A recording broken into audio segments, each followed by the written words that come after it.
Okay, back in the garage.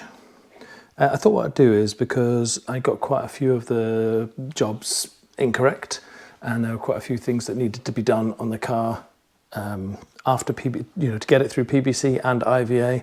I thought what I'd do is I'd run through my pro forma, what I got back from Caterham, so that I could highlight any of the things that I did wrong, and then link them to the blog and to other videos, just so that if anyone is building and looking at the work I've done, they can see that there's some corrective actions that they might need to do. So we'll go through this bit by bit.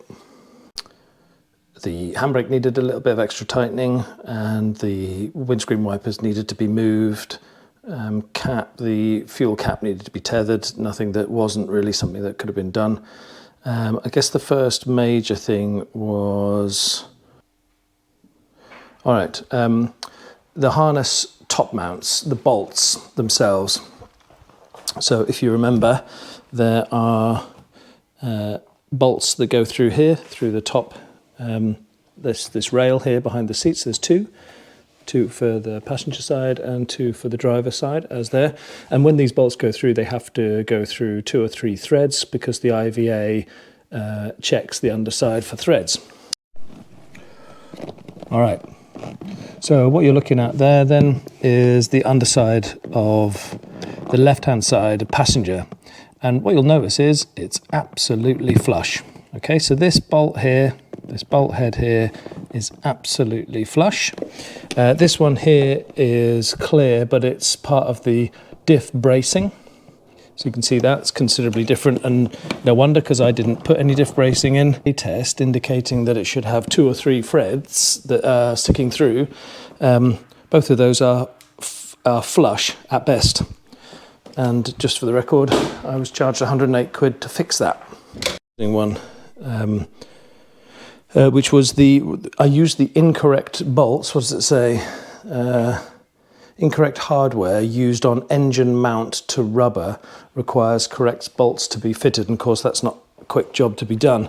And I think what it's talking about is this bolt here that is from the engine mount to the rubber mount that goes on the bottom of the chassis here. So it's this bolt here, so it's an Allen top. I'll have to go back to my records to see what I'd fitted, but I do not remember having that part. I surely wouldn't have put the wrong part in here, but apparently that's fairly regular. It's difficult to see through this gap here, but the other side has also been replaced. So new engine mounts, which of course are essential. £169, please. I confess I lost my shit over it. Just got in such a struggle with it. Some of it I thought was relatively easy, but other parts of it just not clear how I should clean it up, and I probably lost a lot of patience at that point. So this is a totally different clean-up to mine. So the cabling is much tidier here as it exits the battery. This loom section here, really tidy. And on this side you can see clipped in from the live side as well. And also we'll say this plumbing here, although not charged for, is also immaculate in comparison to mine. So even things like this little section of spacer here, all added. I didn't have any of this in here. So I had one clip here that was putting it on the top there, but I didn't have the 2. So it's much tidier. That's the wiring as well. And if you come round the front, if you remember, my wiring that came out of the front left headlamp, offside headlamp, was a disaster. Sorry, front, near side. But now it's much better. So the connector is actually underneath one of the braces here on the top bracing, all nicely cable tied in, and it comes through and it's routed underneath here. And you can see my other cabling that came from here, which was my repeater indicator, goes underneath the track. I'd got that pretty well done. That enters here and rejoins here, so that's really tidy. Again, look at this nice little spacer work done here, with good cable tie work to keep the hoses in good shape. Mine were not that tidy. And when you come round the front here to the radiator, you see that the radiator cable comes through and is actually connected here. I don't know whether you can see that. Yeah, there you go. Right underneath here, there's the connector, nicely cable tied on. And again, all the connector work is right underneath here. So it's right underneath this section here. And then we've got some extra cable tying going on here with more connectors, even some tapped onto the brake hose here, brake tubing, and you can see it's just in really good condition, all the overlaps done. I made a real hash of putting the Lambda sensor on the bottom there. You can probably just see it. So the Lambda sensor comes out the side there, probably could do with lengthening that section there, exposed wires. But you can see it comes through the bottom here, and is in really good shape, nice and tidy. So all of that was done. The other thing that was done here was I sheared off one of these bolts. I can't remember, the aluminium edge here came off, and they replaced that for me as well. So that was quite costly. That was another 270 quid for that to be done. But you know what? I easily would have paid that. Not too much of a surprise, this one. If you look back at the differential video, me and my friend put the differential in, and I think we got the spacing right, but then it seemed that in doing that we crushed some of the washers, so they had to do complete respacing. But aside from that, they did have to do quite a lot of work there anyway, because as I'd noticed before, so what's in here are diff stiffeners. So this is in the boot section itself, so you get two stiffeners that come out, and they fix to the bottom of the harness bracing, so the harness fixing itself, and then they go underneath, and I'll try to show you, but it's not very easy. They fit, you won't be able to see, but they basically go through the top of the differential, and they keep it nice and stiff. Of course I couldn't do that, I didn't do that, so that was not extra.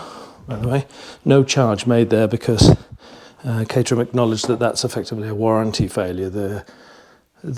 From the factory, the car should have been delivered to me in a state which was ready for that to happen, and there were no instructions, of course, because this was a differential as well, so no charges for doing that. And I know that that was a significant amount of work. It was diff out, prop shaft out, probably engine out, probably clutch as well, so no insignificant amount of retrofitting that went on there. Okay, I really struggled with bleeding the front brakes, and I could never stop these brakes from leaking, so I had a feeling that I'd pressured, over torqued them, and I'd crushed the little washer that was in there, the copper washer, so they were always dripping. I knew that was going to be the case, and they've put here brake unions on the front, both leaking. Copper washer is offset and has probably been damaged. Replacement washers required, and rebled the system. 135. I didn't see this, but what they noted was that I had a brake line at the back, at the rear, which was kinked, which needed to be probably replaced. That was 74 quid to have that replaced. So I'd obviously got a kink in there. I don't want anything wrong with any of my brake lines. That's fine. They moved my Lambda sensor, so the wiring is more secure. That was 54. Okay, so my front wings, if you remember, I did the using the bonding stuff underneath here, underneath these sections here.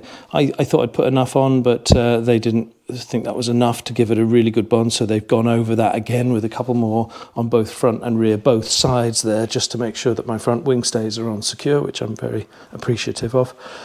And that was 81 quid. And then one of the jobs I think that made me cry, pretty much took me to the edge of sanity, was trying to do the oil pipes. So attaching this one, and there's two others that are really tucked right underneath here. You'll probably see them here, these two here, and getting the routing correct for that. Getting these in, remembering that this is aluminium, the threading here, so I was ever so cautious not to cross thread them, which would have been fairly easy. And they go on, they only mate at exactly a right angle, so you can't use the thread to turn them on. You have to really get them at 90 degrees so that the join is correct, and then hand tighten them, and then tool tighten them on, but not too tight. And I just went nuts screwing that one over. I thought I'd got it right, but I think I might have even got in the wrong order there, so they had to replace all of that. So the oil pipes were routed incorrectly, causing kinks and possibly oil pressure changes.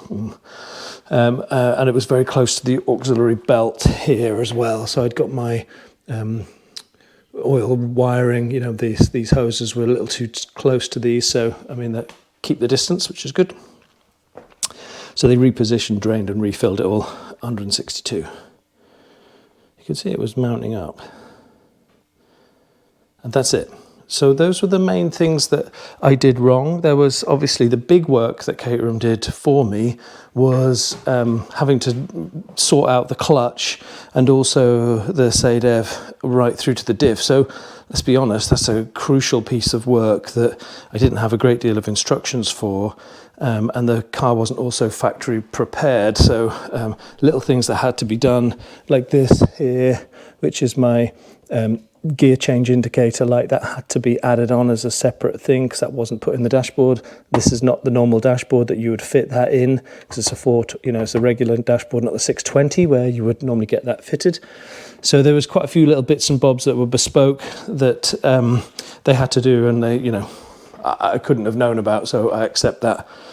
So I'll try and make sure that this thing has a time log so that you can actually look through and try and cross-reference it from my blog so that anyone who's doing the work and following the path that I took knows that there's some work that needed to be corrected.